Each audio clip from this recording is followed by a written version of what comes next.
In 0.3, there's a whole new swath of just support gems.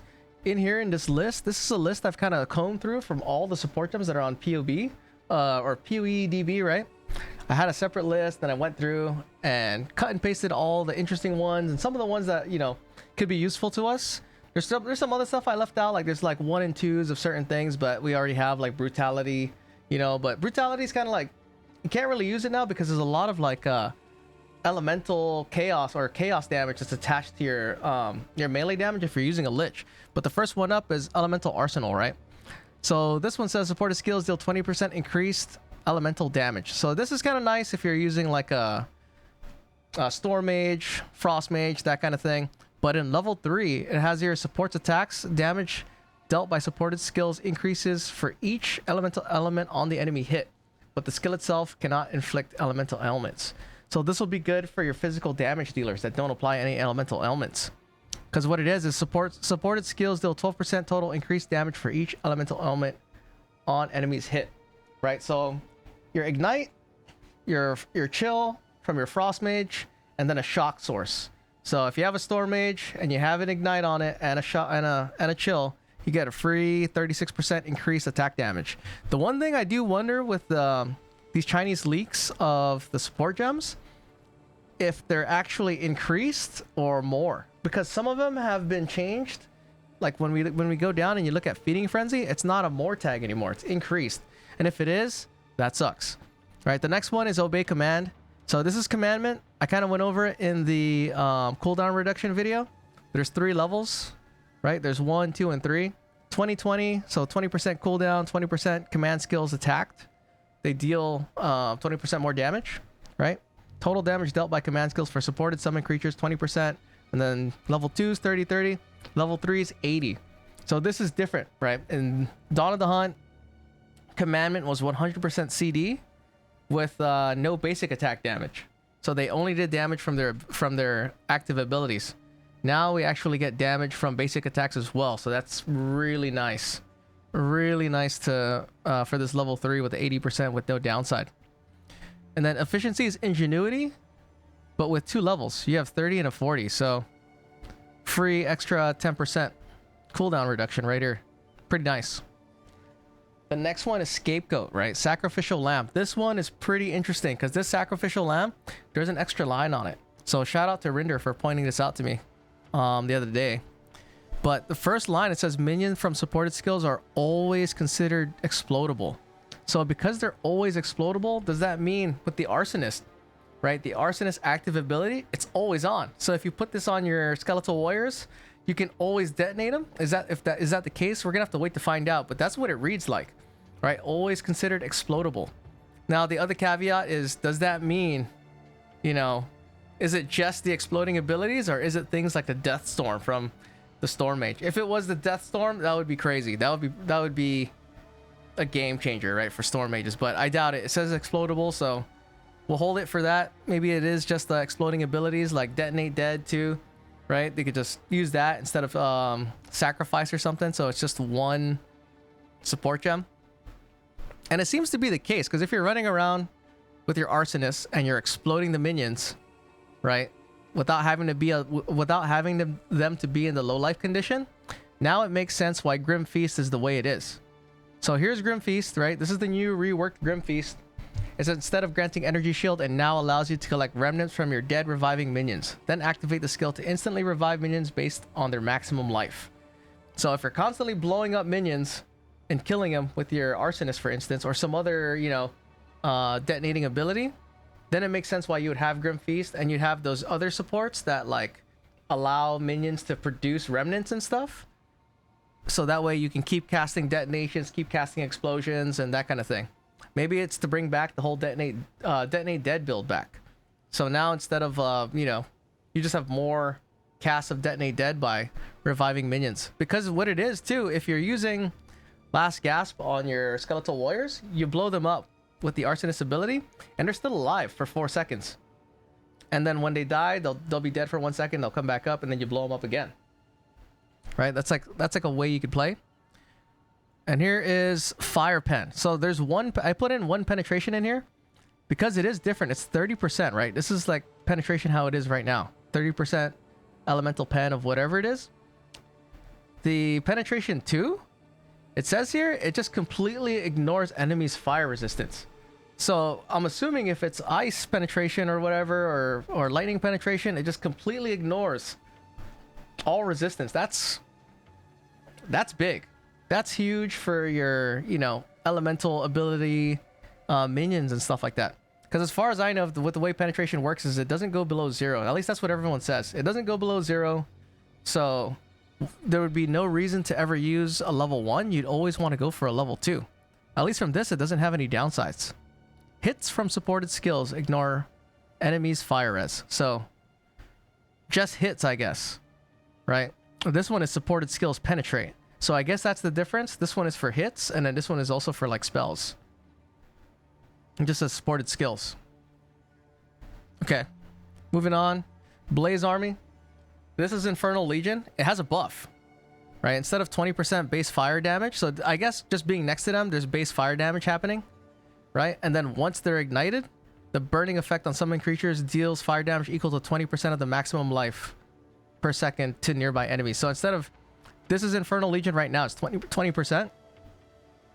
With the level 3, this next one, it's 30, so it's pretty good. It's 25%, I guess, AoE damage, and then once they're ignite, 30%. I think that's how it works. Not sure, we're gonna have to see and find out. But kind of good. This is good for the RF build, right? So for Oscarix's build, this is an extra 10% maximum life damage right there. So that's kind of nice. Melee, this is a new one.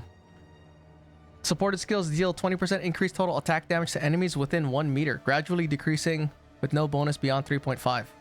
So it just says tag, support, and attack. So I'm assuming this can go on minions. Maybe not. But if it is, it's just like a free damage boost. The wording on it says increase too. It doesn't say more. Right? So imagine that, right? This plus Feeding Frenzy plus, you know, maybe Heavy Swing or whatever other attack support gems that we have. Feral Howl. This is Feeding Frenzy. So Feeding Frenzy has 2 levels. It's the same thing. 30%. And then damage taken goes from 20, and with the next level being 15. The thing is, this thing has this. This is current Feeding Frenzy, right? It says more damage. Well, hopefully the translation in this, in the Chinese version, is just not updated correctly. Because this says increased. Because if it goes from more to increase, that's a nerf right there. That's a big one too. Another interesting one is Living Lightning. So it says here, support skills that deal damaging hits. When supported skills deal lightning damage, generate living lightning minions. These minions attack nearby enemies with chain attacks. Enemies do not directly attack these minions, but can pass through them. Does not modify the skills used by minions. Right, so these are all the stats. So if you put this in and you're doing lightning damage, it's not even a chance to spawn. It just actually spawns. So it says limit 8 minions. And if you have a really if you're doing like, I don't know, 2 attacks per second, does it just like in 4 seconds it spawns 8 lightning minions? It's pretty good.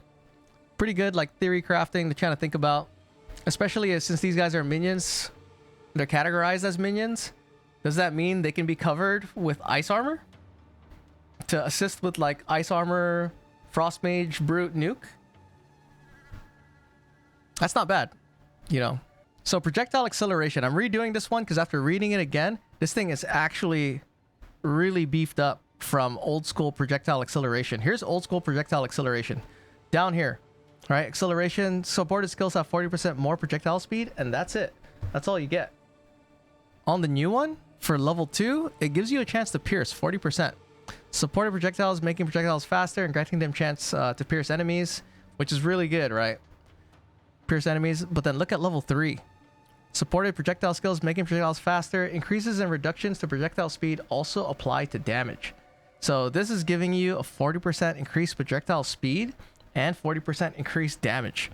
That's really good, right? If this is as it reads in the new update, this is something you could put on an arsonist, right, to speed up the bomb throw, and then also give it 40% damage. Like, I don't know. That seems really good. So that's pretty good, but we'll have to wait. And then swift attack. They showed this in the videos. Right, there's level 2. Level 3, you have to decide if you want to use it because it's a reduction in skills by 50%. That's pretty big. 35% increase, but then 50% increase or decrease total damage. That's a lot.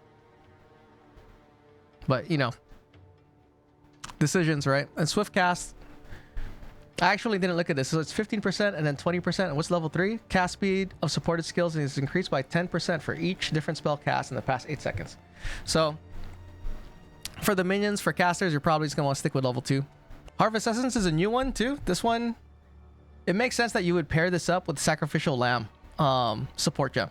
Because if the line on it that says minions are always explodable every time, and then if the mana cost of the arsonist, for instance, is like through the roof, I could see slapping this on there, or something like Detonate Dead. I never used the Detonate Dead build, so I don't know what the mana costs are. But essentially, whenever you put this on the minion that gets sacrificed or that explodes, so when these summons are defeated, they absorb a percentage of your maximum mana for you. So this is 8% of maximum mana when defeated. So I don't know exactly how, with the arsonist, for instance, the cooldown is 3 seconds on that on their trigger ability. So however many you have, if you spam that ability and you're killing minions, like let's say you had an army of 15 skeletal warriors and you're constantly detonating them, they're dropping remnants, you're picking the remnants up and you're resummoning those minions that you just exploded. I kind of wonder how much mana, right? If that's exactly like the playstyle that they're trying to go for, how much mana would that use, and would you actually need something like this to backfill the loss of mana that you have? But that's all just speculation. It's all just kind of like theory crafting. It is interesting though with the whole Sacrificial Lamb thing. If they're always explodable, right, that kind of reinforces why the new Grim Feast is the way it is, why there's supports for remnants that increase remnant chance drop to refill Grim Feast. And then there's this too, which backfills your mana from constantly detonating your minions and using them as like a kamikaze set of DPS. So super interesting. We're gonna have to wait like with everything else, 2 more days. And then the last few things, some simple stuff. Increase area. So this is Magnified effect, level 1 and 2. So it goes from 35 to 45 and then 10% reduced area damage. So we'll see. Meat Shield has received the buff, 5%. Right, 40-40. And this last interesting one, I think this is already in the game, Shockwave, but this should work on your Brute. So Brute dealing more damage. Hopefully with the Brute, the stunning thing, whenever I played it, I would always wipe normal monsters before the Shockwave happened to clear. So we'll see how it plays when it happens. In actual 0.3, we've got about 2 days left. So these are the little gems that I thought were, you know, pretty good for covering. And yeah, see you guys on the next one. Peace out. Bye.